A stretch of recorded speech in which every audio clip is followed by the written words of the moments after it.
Swaziland Journalist Zweli Dlamini has been accused of terrorism by the eSwatini monarchy.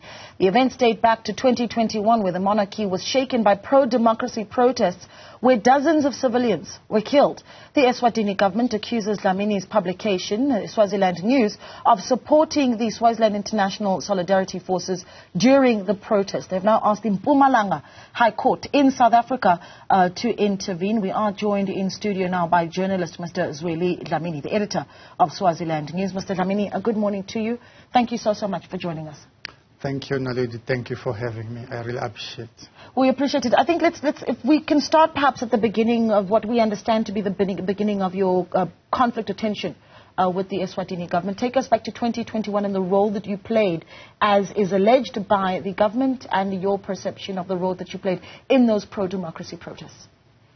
Thank you, Naledi. As you might be aware, the role of the media is to report what is happening and to hold those in power accountable, while making sure that the constitutional right of the citizen to be informed is protected. So when the pro-democracy protest erupted back in 2021, our role as the media, as the Swaziland News, we ensured that the citizens or the world received information, accurate, timely, and credible information with regards to what was happening in the Kingdom of Eswatini. And we did just that. In fact, we were reporting from both sides. And during the pro-democracy protest, there were killing of civilians. Of course, it is alleged by the Eswatini government, the security forces of Kingdom Swati. And then what happened thereafter, a group known as the Swaziland International Solidarity Forces emerged, and we were the ones who first reported about their emergence, because they invited us into an interview that there will be a group known as the Swaziland International Solidarity Forces. And before they even started their activities, they first informed the regime that they will be retaliating after the killing of civilians, and subsequently they were killing of police officers. We were reporting what was happening as per our mandate as the media. And at the moment you're living in South Africa? Yes, of course, I'm in South Africa. You've been exiled from the country? Yes. Take us through how that process and how that took place. And my understanding is, leading up to your being exiled from Eswatini and you living in South Africa, there's been violence meted out allegedly against yourself and your family. Of course, that was back in 2020. That was even before the pro-democracy protest erupted in 2021. In 2020, I was reporting about the series of events in the corridors of power, whereby the king, what triggered the tension, in fact, was a report about the king, whereby the king was delivering his speech from the throne. I wrote an article criticizing the king that each and every year he was delivering false promises to members of the public, promising them service delivery, but about 70% of the population in Eswatini is living below the poverty line. And subsequently, I was attacked by the Eswatini police. They invaded my home with guns, and they took my computers and other documents, including contracts of a Swaziland News journalist. They questioned me while I am criticizing head of state. They accused me of being disrespectful to the king and the country's authorities. And they then decided to flee the country. They then targeted my family. They harassed my wife and my children. And subsequently, I instructed lawyers in Eswatini to take the Eswatini police and the government to court. In fact, it was my wife who did the application. They frustrated the court processes and manipulated the processes of the courts, and deprived my family, and particularly my wife, the right to be protected in terms of the law. You've got this move right now by the Eswatini government to approach the Mpumalanga High Court to really forge forward in alleging that you have committed terrorism. And I want to sit with that word a little bit, Because in fact, if you perhaps do a little dive and you say, you know, what does terrorism actually mean? I mean, it's a word that is used very often in a dictionary, definition will say the unlawful use of violence and intimidation, especially against civilians, in the pursuit of political aims. What does that word mean to you?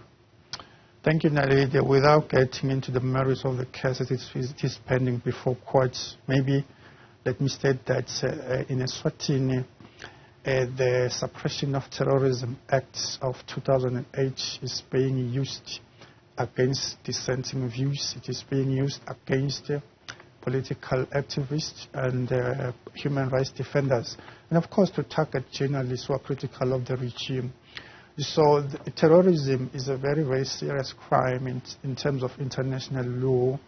In fact, all countries, the UN urged all countries to ensure that terrorism is eradicated, to ensure that the world is peaceful and live in harmony. But oppressive regimes like the Eswatini government, they are manipulating that to target those who are critical of the Tinkundla system of governance. You will understand that in Eswatini, the country is ruled by an absolute monarch. Political parties are banned in terms of the 1973 decree. So anyone who's challenging the state, even journalists, human rights defenders, the politically motivated terrorism charges are fabricated against them. As we speak, 2 members of parliament have been convicted. That is Baqede Mabuza and MP Mthandeni Dube. 1 member of parliament is in exile by the name of Mduduzi Magausimelane. All 2 of them were accused of terrorism after they decided to use their rightful platform in parliament to call for democracy. So the word terrorism in Eswatini is just used to suppress or label those who are holding those in power accountable as terrorists. Yeah, I need to squeeze in 2 last questions here. Last year, it's been just over a year since we saw the killing of Thulani Maseko, the human rights lawyer from Eswatini. He was essentially shot through the window at his home while he sat with his 2 children, one age 10, one age 6. Are you afraid for your life? Of course, the Eswatini regime is a very, very dangerous regime in terms of killing of civilians. As you have just mentioned, Thulani Maseko was the chairperson of the Pro-Democracy Multi-Stakeholder Forum. That is a coalition group that was corresponding with SADC and other international organizations in facilitating a political dialogue as peaceful means and mechanisms to ensure that Eswatini is transited into democracy. But the regime targeted him. He was not a violent person. He was just writing letters on behalf of the pro-democracy groups, pleading with the international community to facilitate a dialogue in Eswatini. So even myself, as a journalist, who has been seen as the voice of the people in Eswatini, the regime is targeting me. As you have been just mentioned, the series of events back in 2020, targeting of my family, series of court cases, and even police officers who are crossing the border to hunt me in South Africa. So, of course, I am very, very sensitive when it comes to the security, my security. The appeal for the Mpumalanga High Court to step in as they accuse you, and they've called you the defamatory Swazi journalist, and they've called your stories wildly improbable, saying that you are likely guilty of terrorism. What do you want to see South African authorities do? South African authorities, we have seen South Africa playing a rich role in terms of intervening in other countries where there's oppression. We've seen them intervening in the Middle East, which is a good thing because all countries, I strongly believe, countries who subscribe to United Nations peace and security principles have an obligation to intervene. In the case of Eswatini and South Africa, Swaziland or Eswatini is just a tiny kingdom whose economic and political breed is centered around what is happening in South Africa. So South Africa can just ensure the protection of human rights defenders who are exiled here in South Africa, and further make efforts to facilitate a dialogue. We have seen President Ramaphosa making efforts in eSwatini to ensure that those who are involved, all political players come together for a political dialogue. So coming back to your question, or in conclusion, South Africa, we plead with South Africa to ensure that eSwatini is democratized and human rights defenders are protected in the process of democratization. Yeah, they want the Mpumalanga High Court to rule that you can only publish stories on them after they've seen those articles. So what's your plan moving forward on what you publish?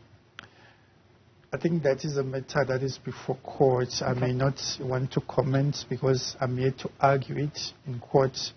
But of course, I will ensure as a journalist and an editor that the rights of the media is protected. You will understand, lady, that any case that is brought before court bordering around media freedom, it might be a case law going forward, might affect all the media in South Africa. So I will ensure that the rights of the media and the freedom of the media is protected. All right. Well, we really do appreciate your time, and thank you so much. Thank you, Naledi. Thank you for having me. Absolutely. Mr. Zweli Dlamini is the editor of Swaziland News.